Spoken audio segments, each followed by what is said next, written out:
ভাই সেই ওয়েদার বাইরে, চল দুধ চা খেয়ে আসি। ভাই যে লোকটা গরুর দুধ বের করার আবিষ্কার করছে, ও তখন গরুর সাথে কি করার ট্রাই করতেছিল?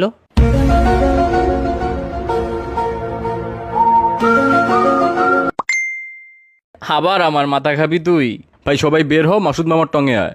না ভাই, ওইখানে অনেক মশা। ধুর। ভাই মশা আমাদের রক্ত খেয়ে তারপর ডিম পারে, তার মানে টেকনিক্যালি আমরা মশার বাপ।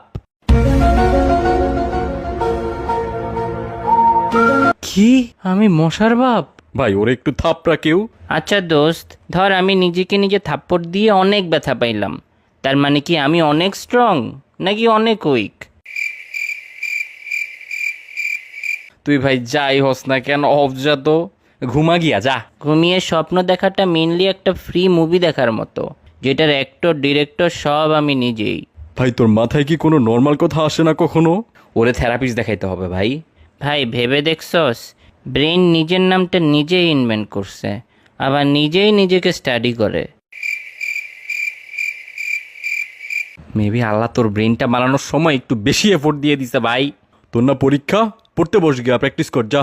ভাই কথায় আছে প্র্যাকটিস মেক্স এভরিওয়ান পারফেক্ট, আবার এটাও কথায় আছে নোবডি ইজ পারফেক্ট। তাহলে প্র্যাকটিস করে লাভটা কি? হ্যাঁ কি ভাই, সব প্রোডাক্টেরই ব্যাড রিভিউ আছে, কিন্তু প্যারাশুটের কখনো ব্যাড রিভিউ হবে না। হ্যাঁ, কেন? আরে বেটা, ব্যাড রিভিউ দেওয়ার জন্য ওই প্যারাশুট ইউজারকে বেঁচে থাকতে তো হবে। ভেবে দেখ, আয়না কিন্তু কখনো ভাঙে না, ওইটা 2 গুণ 3 গুণ করে আরো বাড়ে। আসলেই তো ভাই। আচ্ছা, আমরা মাটিতে থেকে যেমন বাতাস এয়ার দেখতে পারি না, তেমন কি মাছরাও পানি দেখতে পারে না?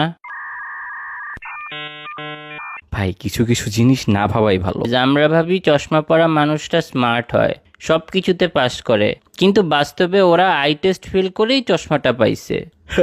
এইটা ট্রু কথা লল। টেকনিক্যালি প্রতিটা রেস্টুরেন্ট ক্ষুধার্ত মানুষের জন্য একটা হসপিটাল, খাওয়া ছাড়া বাঁচবে না। দুইটাতেই টাকা লাগে রে ভাই। পৃথিবীতে মানুষই একমাত্র প্রাণী যে টাকার বিনিময়ে বেঁচে থাকে। আর পৃথিবীতে তুই একমাত্র মানুষ যার এগুলা মাথায় আসে।